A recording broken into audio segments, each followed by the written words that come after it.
오늘부터 새롭게 선보이는 오디오 왓더 뉴스. 이제 운전, 산책, 달리기, 집안일, 피트니스 등 일상 활동을 하면서 워싱턴 포스트에 실린 기사를 귀로 들어보세요. 오디오 왓더 뉴스가 함께합니다.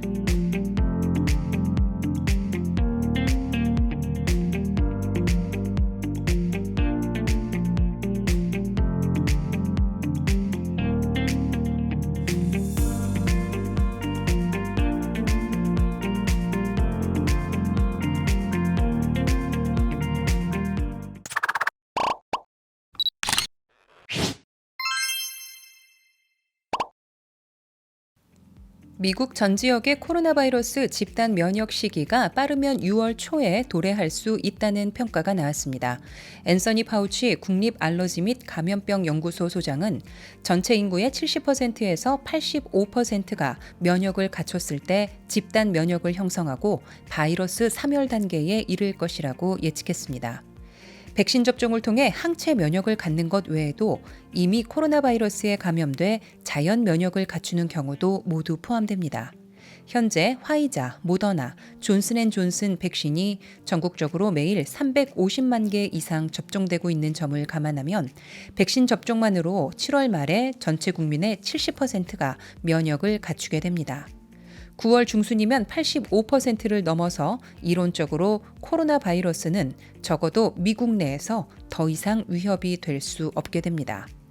통계상으로 이미 코로나 바이러스에 감염됐던 국민은 전체 국민의 8%인 2,900만 명에 이르는데요.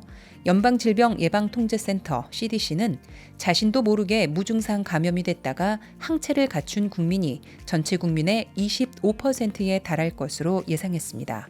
이들은 통계에 잡히지 않습니다. 8%와 25%를 더하면 전체 국민의 33%가 이미 면역력을 갖추고 있다는 뜻입니다. 이들 중에는 백신을 접종하는 사람도 있고 백신을 접종하지 않는 사람도 있을 것인데 33% 면역력의 기대 평균치까지 반영할 경우 집단 면역은 6월 초순에 도달할 수 있습니다. 하지만 새로운 변종 바이러스가 출현해 인체 면역력 기반을 붕괴시킬 경우 그리고 예상보다 백신 거부율이 훨씬 높게 나올 경우에는 집단 면역 시기가 늦춰지는 문제뿐만 아니라 집단 면역 가정 자체가 붕괴될 수 있습니다. 작년 미니애폴리스에서 비무장 흑인 조지 플로이드의 목을 눌러 살해한 혐의로 재판을 받고 있는 백인 경찰관 데익 쇼빈이 플로이드의 약물 중독을 사망 원인이라고 주장하고 나섰습니다. 미니애폴리스 경찰당국의 보고서에 찰관 데릭 쇼빈이 작성한 문서에 따르면 쇼빈은 8분 46초간 플로이드의 목을 무릎으로 압박했고 이 중 2분 53초간 플로이드는 의식을 잃은 상태였습니다. 재판에 증인으로 출석한 마틴 토빈 전문의는 수분 동안 뇌에 산소 공급이 제대로 이루어지지 않아 부정맥으로 인한 심정지 쇼크사라고 주장했습니다. 하지만 피고 측 변호사는 플로이드의 건강 상태와 불법 약물 사용이 사망에 이르게 했다고 반박했습니다. 플로이드의 몸에서 검출된 펜타닐과 메스암페타민 등 마약성 진통제 성분이 죽음에 이르게 했다는 것입니다. 미국에서 펜타닐 등은 불법 마약으로 규정하고 있습니다.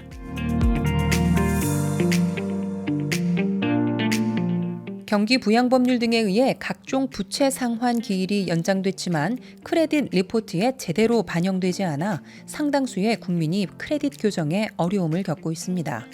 경기부양법률 등에 의하면 페니메이와 프레디맥 등 연방 국책 모기지 기관이 보증하는 모기지 주택의 모기지 페이먼트와 학자금 부채 페이먼트 납부가 연기됩니다.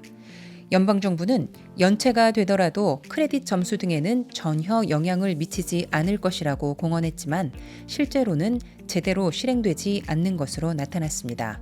크레딧 점수는 크레딧 평가기관 피코 등이 트랜스 유니온, 에큐팩스, 익스페리언 등 세계 크레딧 리포팅 기관이 작성하는 크레딧 리포트를 토대로 산정되는데요.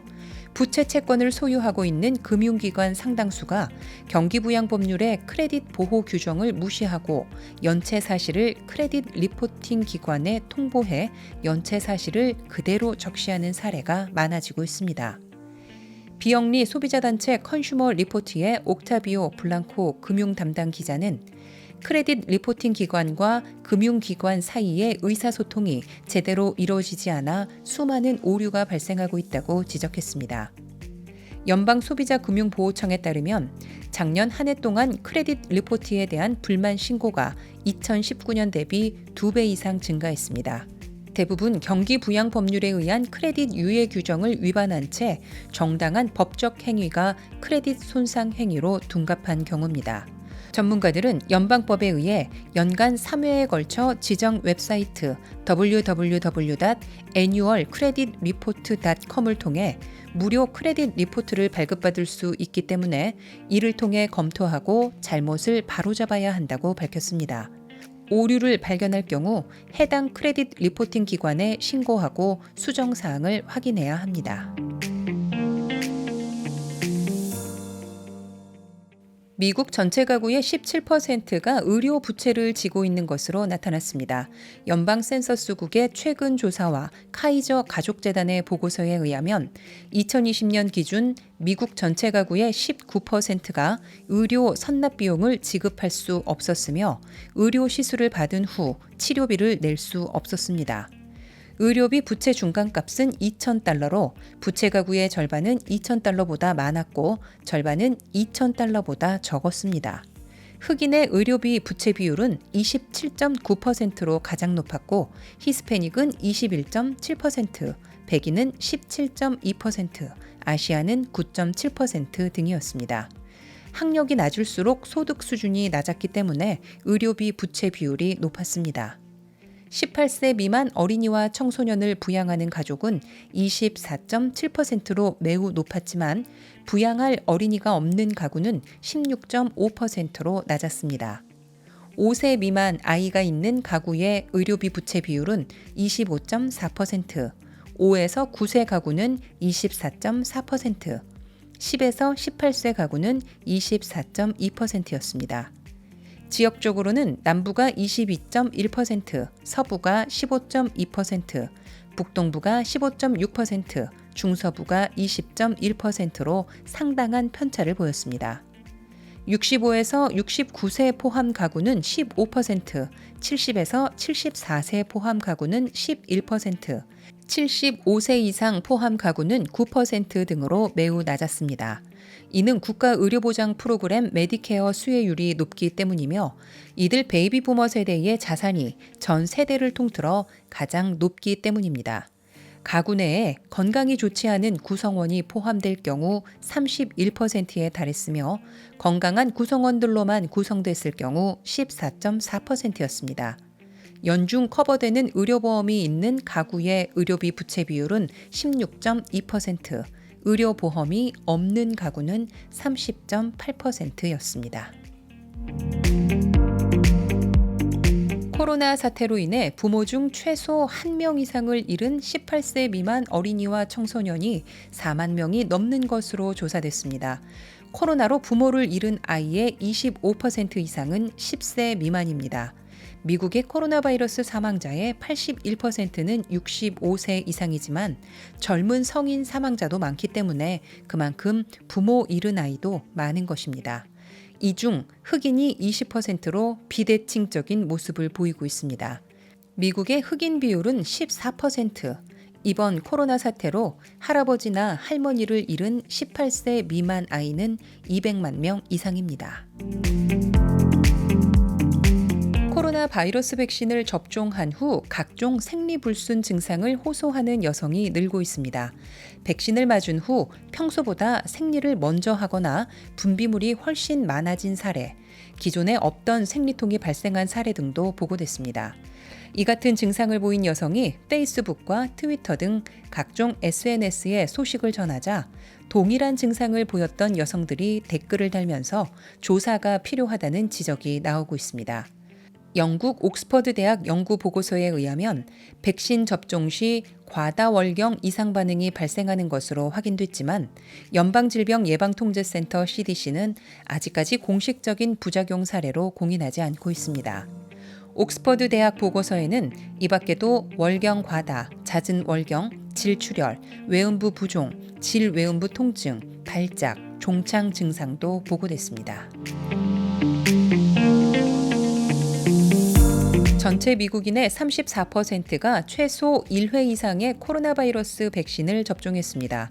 20%인 6,600만 명은 이미 화이자와 모더나 백신 2회 접종과 존슨앤존슨 백신 1회 접종을 완료했습니다. 하지만 세계보건기구가 후원하는 백신 공급기구 코백스는 올 연말까지 회원국 백신 접종률 목표를 20%로 잡고 있지만 이마저도 현실성이 없다는 지적이 나오고 있습니다. 현재 전 세계적으로 최소 1회 이상의 백신을 접종한 인구 비율은 5%에도 미치지 못합니다. 백신 불평등으로 인해 더욱 강력한 코로나 바이러스 변종이 출현할 것이라는 예고가 잇따르면서 자넷 예런 연방재무부 장관 등 바이든 행정부 수뇌부는 미국이 최소 20억 개 이상의 백신을 전 세계에 배포해야 한다고 주장하고 있습니다.